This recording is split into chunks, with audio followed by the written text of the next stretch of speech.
Hello and welcome to Tracka Plus. I am Charles Emuzi. Thank you for joining me. Tracka Plus seeks to ensure accountability and transparency in the expenditure of public funds on public projects, especially constituency projects. There is a lot of misunderstanding about constituency projects today. Some people consider it a monumental waste of resources. Some argue that it is critical to the grassroots communities as it affords them the opportunity to enjoy dividends of democracy, while some say it should be scrapped, as it has been shown to be a source of corruption. Whatever these arguments for and against are, we seek to enlighten you with the facts on ground. We do this by tracking these projects wherever they may be across the country. And no, we do not do this alone, but in collaboration with Budget, a civic organization based in Lagos. On today's episode, we visit a state in northern Nigeria to track a constituency project and then explore the 2016 Budget Implementation Report for Constituency Project by a member of the Budget team. The Budget team compiled a list of over 800 constituency projects tracked within the country in 2016, and there is a lot to say. Please stay with us.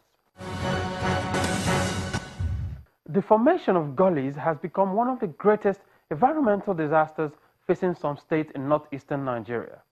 In the last few years, billions of naira have been spent on the control of gully erosion. Before we proceed any further, here is what you should know about Gombe State. Gombe, nicknamed the Jewel of Excellence, is located in the northeastern part of Nigeria. Its capital is Gombe.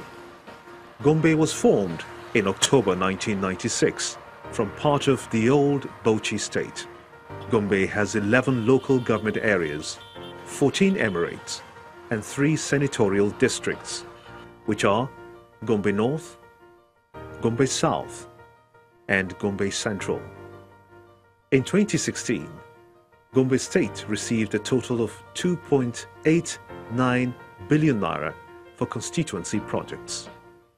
Pokwangali is a community in Kaltungo local government area of Gombe State. It is represented by Honorable Binta Bello and Senator Joshua Lidani in the National Assembly.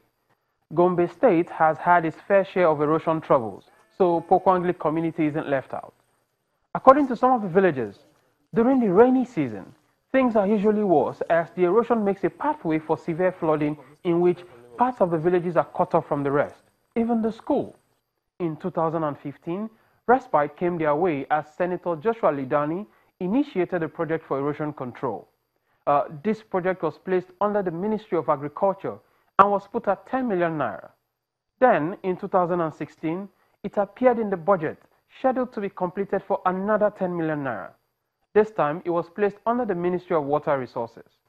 We went to Pokwangali to see the level and quality of work done, and this is what we found. This erosion that has lasted for long, since it was just like a main gutter.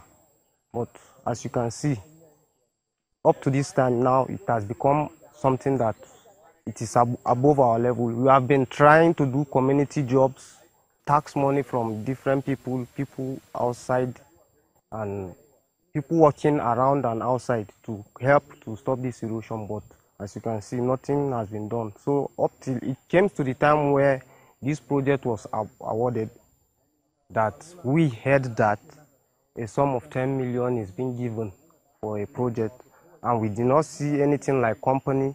There was no mixer. All the work that were done here was done through hard labor.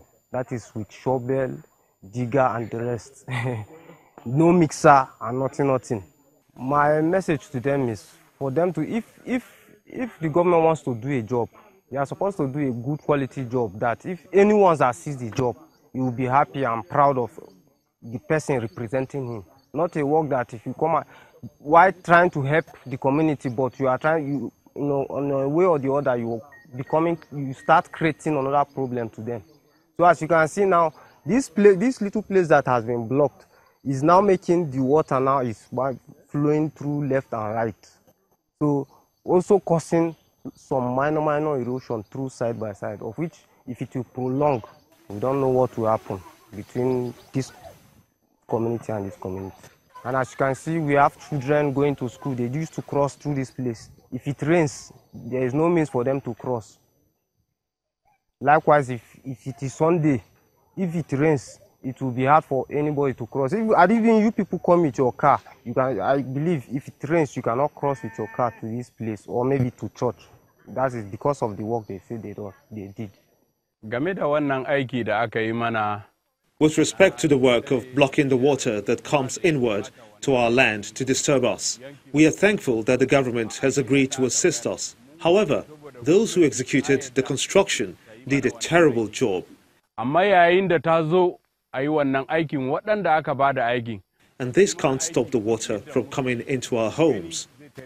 Take, for instance, along this path built by the government contractors.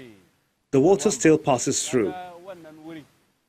They came and poured gravels right here to stop the water, but that too has not worked. So for all I know, the government's effort has not worked for us. We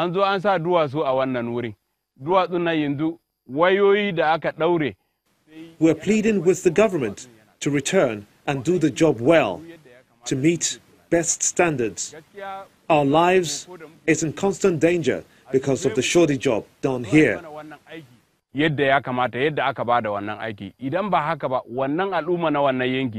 it's not done properly, we won't be able to live on our lands, and our livelihood will be destroyed because of this water problem.